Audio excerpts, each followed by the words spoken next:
Hello, everyone, and welcome back. Today's topic is very interesting. It's about investing, but before I dive into it, I want to give you some background on how I got involved in cryptocurrency investing in the first place. I've been active in personal finance and investing for quite some time, and one of my passions is the intersection of technology and finance. I had the opportunity to work in the Australian financial technology sector for an extended period, and I've been fortunate to be exposed to the world of cryptocurrency early on. In those early days, I remember most conversations about cryptocurrency were driven by those in the technology space, particularly in fintech. It was fascinating, and we were deeply interested in the technical aspects of this new innovation. We would hold regular lunch and learn sessions at my company to share knowledge and explore the potential of blockchain technology. In fact, my first foray into the world of cryptocurrency was through a company hackathon. For those who may not be familiar, hackathons are popular events in the tech industry, bringing together individuals or teams to work intensely on a project for a set period, typically 24 to 48 hours.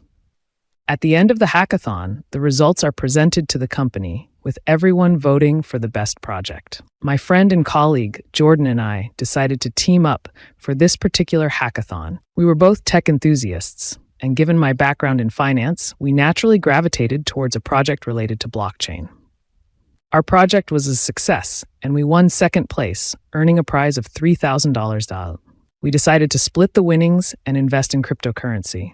To be honest, we didn't see it as a serious investment opportunity at that point. We were more driven by the novelty of it, a fun experiment to learn more about this new world. Jordan used his share to buy 2 Bitcoins. Bitcoin was relatively cheap then, costing around $750 each, leaving him with some money to spare. I opted to invest in Ethereum, acquiring 100 ETH coins for about $12 to $13 odds each, with a bit left over. We mainly used it to test out the blockchain technology we were researching and to practice making transactions. It's worth noting that at that time, very few people beyond the tech community were aware of cryptocurrency, and even fewer were considering it as a serious investment. We were primarily interested in the technical side, blockchain technology and its potential applications in finance. Now, here comes the interesting part. We purchased our coins, put them in a digital wallet, and basically forgot about them for almost a year. Then, in 2017, the cryptocurrency market began to surge. Both Bitcoin and Ethereum were gaining significant value, and the media was buzzing with stories about this new investment phenomenon. To be perfectly honest, we were stunned. We had understood the potential of the technology, but we never anticipated the kind of price surge that was happening. Honestly, a part of us felt a bit regretful that we hadn't invested more when we had the chance. It was a surreal experience, watching the price of Bitcoin and Ethereum skyrocket. We couldn't quite believe what was happening. Around November 2017, Ethereum was trading around $400. I was getting ready to have my first child and decided to take some profits. I didn't want to get too greedy, so I sold half of my Ethereum holdings. I still remember selling at around 400 AU. Looking back, many people would probably laugh at my decision, knowing the price it reached later on. But I don't actually regret selling half of my Ethereum. My decision was based on a piece of advice I received from a friend I deeply respect, named Tim. He wasn't the originator of the saying, but it stuck with me. Be fearful when others are greedy, and greedy when others are fearful. This advice wasn't meant to disparage taxi drivers, but to highlight that when people with little experience and knowledge start giving investment advice, it's often a sign to be cautious. When everyone around you is caught up in the excitement of a booming market and throwing money into investments they may not fully understand, it's often a signal to step back. Around Christmas 2017, I had lunch with a group of friends from work. These weren't my tech friends, but a different group. One friend spent the entire lunch talking about Bitcoin, explaining why it was such a great investment, how it was a revolutionary cross-border payment system, and how it was going to change the world. I listened without saying much, but I started to get an uneasy feeling. I began asking him some detailed questions about the technical aspects and the regulatory landscape for cryptocurrency, and he stumbled. It became clear he was a taxi driver, someone with limited understanding who was caught up in the hype. That night, I decided to sell the rest of my Ethereum, keeping just 10 coins as a souvenir. At the time, Ethereum was trading around $1,000 AD. I used the proceeds to buy a new MacBook Pro, opting for the highest configuration available. I didn't really think much about Ethereum after that. To be honest, I felt like I had exited the cryptocurrency market. I certainly hadn't made a fortune like some, but I was satisfied with my decision. However, my story doesn't end there. By December 2017, I decided to sell the remaining 10 Ethereum coins, keeping only a few as a reminder. I remember selling them for around $700 each, and I used that money to invest in the stock market, which had been my primary investment focus all along. Looking back, it's easy to feel regret. If I had held on to those 50 Ethereum coins, they would be worth over $100,000 today. But I don't dwell on it. My decision to sell was driven by two key lessons that I want to share with you, which apply to any type of investment.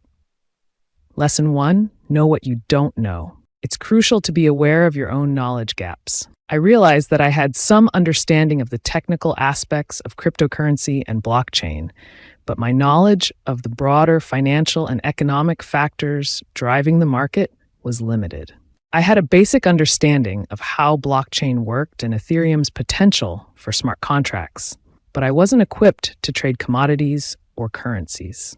I didn't have the specialized knowledge required to navigate those complex markets, and I didn't want to risk my money based on limited information. This realization led me to make a conscious decision to focus on investments where I had more expertise and understanding.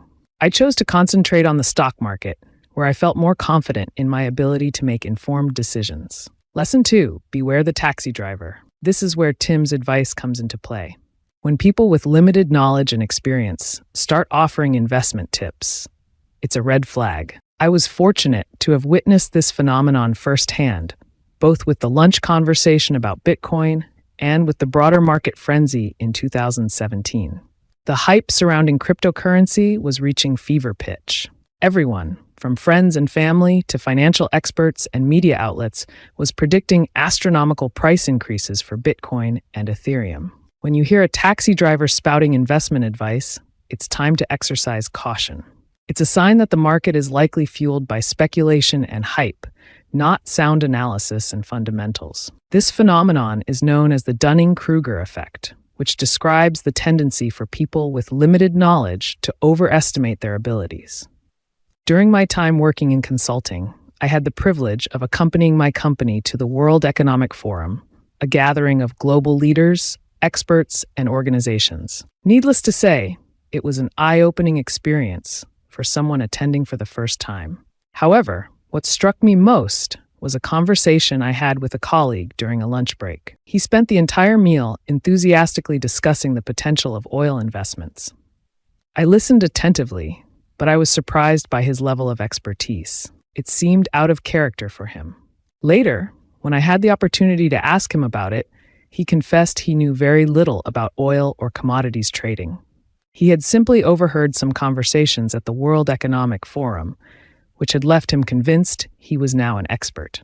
This confirmed what I had suspected. The market was being driven by hype and speculation, not genuine knowledge. It was a classic example of the taxi driver phenomenon.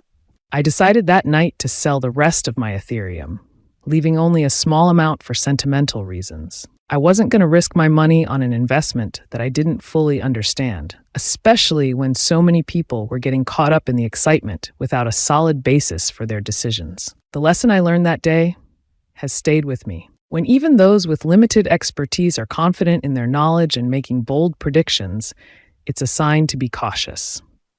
It's essential to be aware of your own knowledge gaps and to avoid getting caught up in the hype. Looking back, I do have some regret that I didn't hold on to all of my Ethereum, but I also recognize that it was a gamble that could have gone either way. The market crashed shortly after I sold my remaining holdings, and many people lost a significant amount of money. While I'm certainly not claiming to be a cryptocurrency expert, I've gained a deeper understanding of this market than many who are jumping in blindly. I believe that blockchain technology has incredible potential, but I also recognize the risks associated with investing in this volatile and unpredictable space. The most important lesson, though, is to be honest with yourself about what you know and what you don't know. Recognize the limits of your expertise and be wary of getting caught up in the hype. As for me, I'll stick to investments that I understand and am comfortable with. There are many other opportunities to grow your money without taking on unnecessary risks. I'm currently working on a series of episodes about achieving financial freedom, which is a topic I'm very passionate about, and I'm confident it will offer valuable insights. If you're interested in this topic, be sure to subscribe to my channel and click the notification bell so you don't miss out. That's all for today. Thanks for tuning in, and I'll see you in the next episode.